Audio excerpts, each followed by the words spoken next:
Hi everyone, Sonja here, and you're watching Pouring with Sonja. And I'm finally doing my last Sherwin Williams Enneagram paint, which is color palettes based on your personality. So this one, the three colors with the personality trait is this kind of mellow coral color, which I'm telling you, I got my mad scientist hat on here. So I used some of the Anita's acrylic, just baby pink, mixed with some Deco Art coral shell. Because the baby pink was too pink, the coral shell was too orange. So I have this nice, pretty color, a little bit of pink, a little bit of coral. And that is Easygoing and Agreeable. So how many of you are easygoing and agreeable? That is a color that fits your personality. The next one is this color here. It's called Basil, according to Sherwin Williams. And for this color, I used some olive green by Sonja, some teal green, and believe it or not, it was still a little bit too, I don't know. I added a touch of this mint green just to brighten it a little. I didn't want to use white. I didn't want to make it lighter. I wanted to add a little bit of green while brightening it up. So I added a little bit of the mint to it. And I came up with this beautiful, rich basil color, which is gentle and mild. So that's you. The next color that has a personality trait associated with it is this, I don't know, it's kind of a beige color. I forget the Sherwin-Williams exact description for it.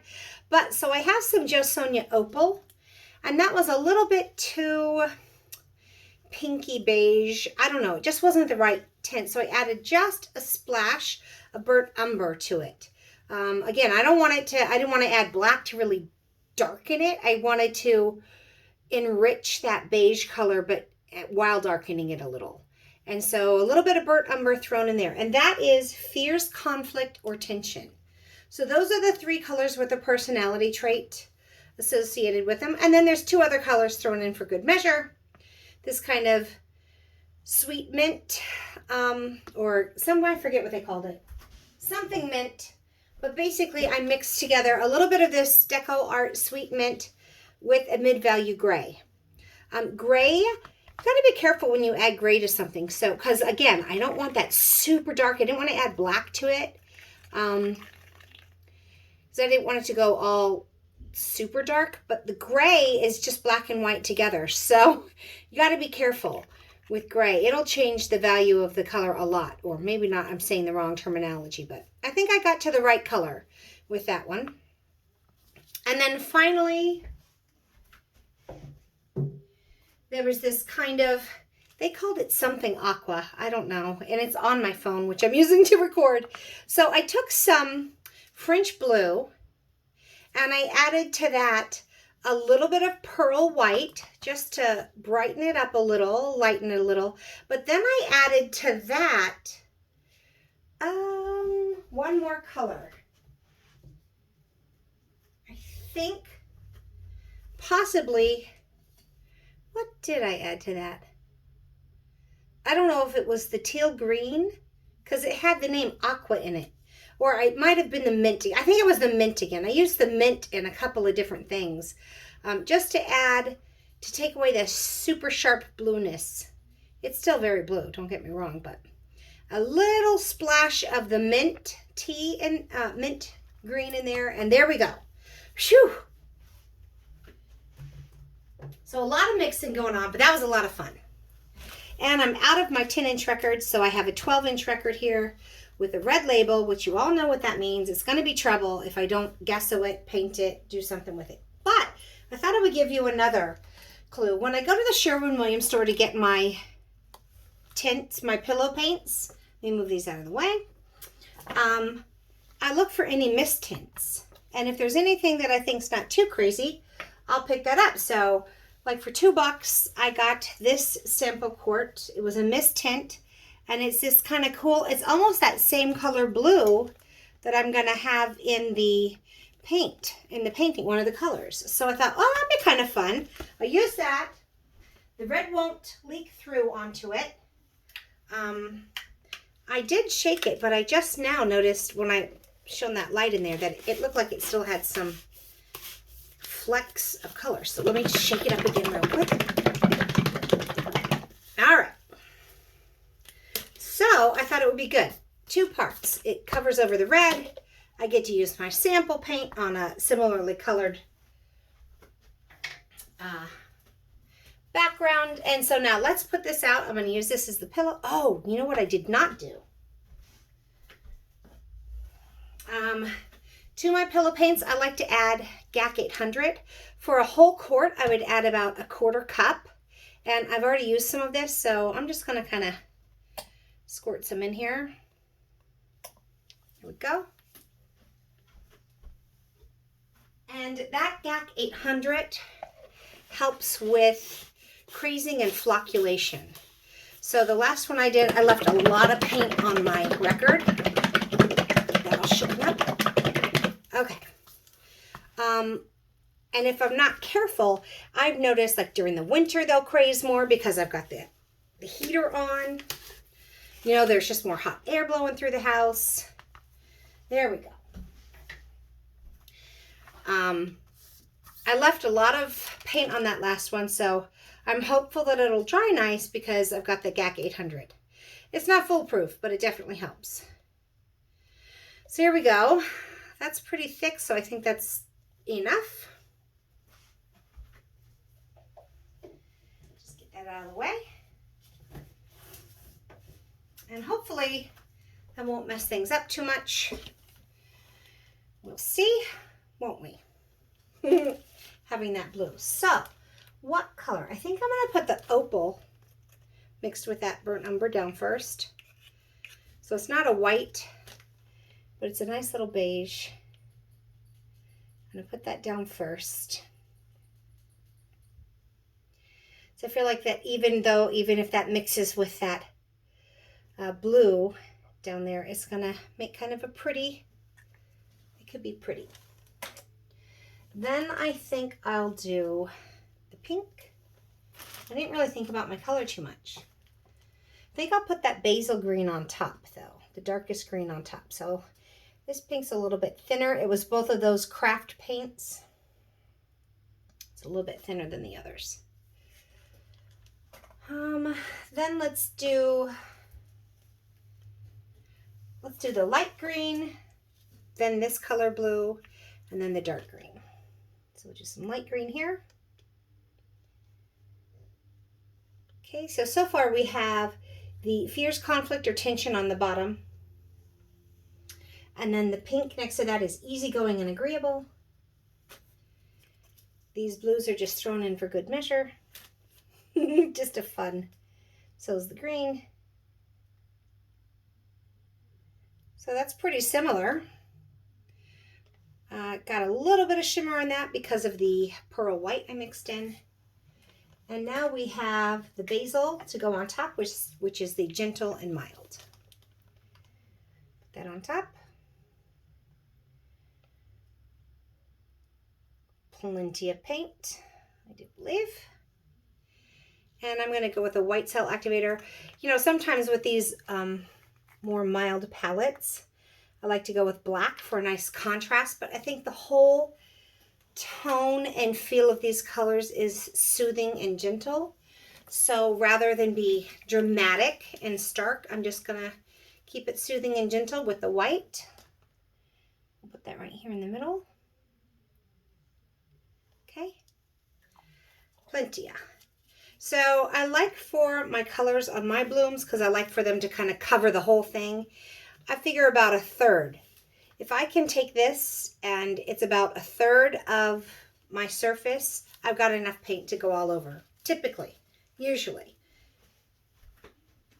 Nothing's 100% foolproof, but that's my story and I'm sticking to it. I'm going to use my little Revlon tool now to blow that out.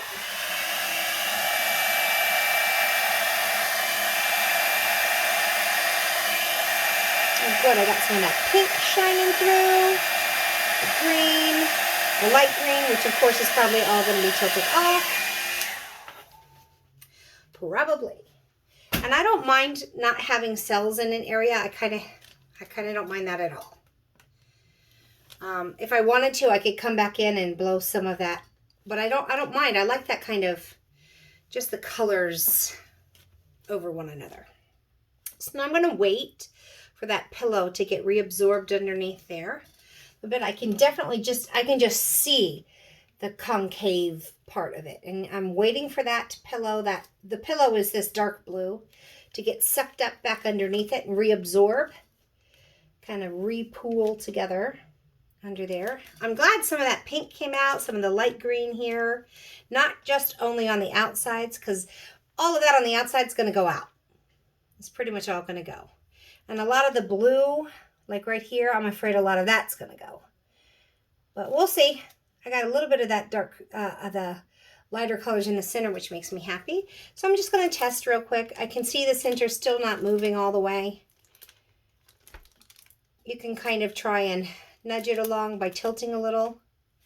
And then when you start noticing it, I do like spinning on these record shapes because the round, it just kind of keeps its shape well. And I like tilting on like rectangular or square, so you can drop it over the edge and then have it grab on and stretch out that. That's kind of fun. Okay, I can see that very middle is starting to move now, so I think I'm ready to spin. So let's give it a go. Oh my gosh, I hope I am recording, right? Yes, I am. Okay. All right, so let's spin it out and see what we get. Woo! That was a lot of paint.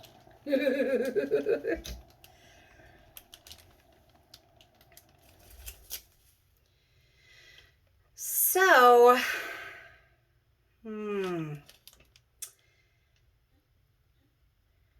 there's a very pink over here. Let me just let it sit for a second and see if any of that blue can come up from underneath. If I spin it out more, all I'll have left is this part right here, which is the primarily green. I'm afraid I'll lose the blue and the pink here and the light green here. So I've got a nice little, this is that nice little stripey area. I said I didn't mind having the lack of cells there because I've got a nice little, the colors just kind of blend together there.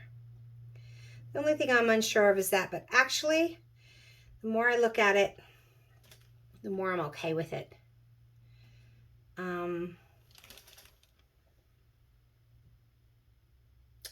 Let's do a tiny spin. Not a lot. Not that fast, really fast one. I just want to see if I can get that blue to come up a little bit from under there. See how that little bit of blue is coming up? Just want that little bit of blue to come up. Just getting it to move just a little without losing all of this. And I think I'll stop right there because I don't want all of this to get tipped off the edge. I've got some really fun cells there. And I have got a little bit of that blue coming up here underneath. So it's just playing peekaboo. And I'm okay with that. I like it. And then I've got the green going through. So let's put this on the, I don't even think I need my spatula because that's right off the edge.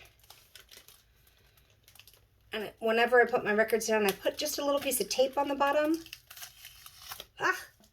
So that it doesn't come flying off. See, there's my little piece of tape when I'm spinning. I do that for tiles. I do that for anything. If I've got canvases, I'll just put that. All right. So let's come down and have a closer look at this.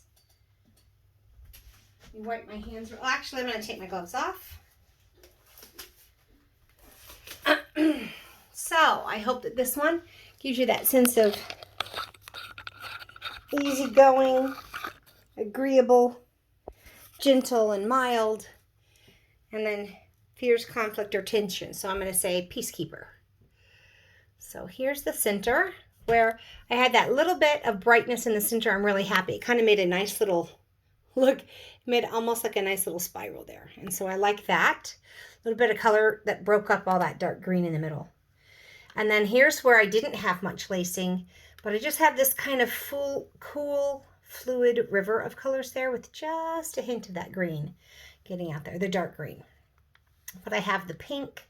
You know, you really lose that opal. It really got lost in this. But I mean, a lot of times one of your colors is going to get lost. But for the most part, I've got that, look at right there. I got blue, dark green, blue, light green, and pink.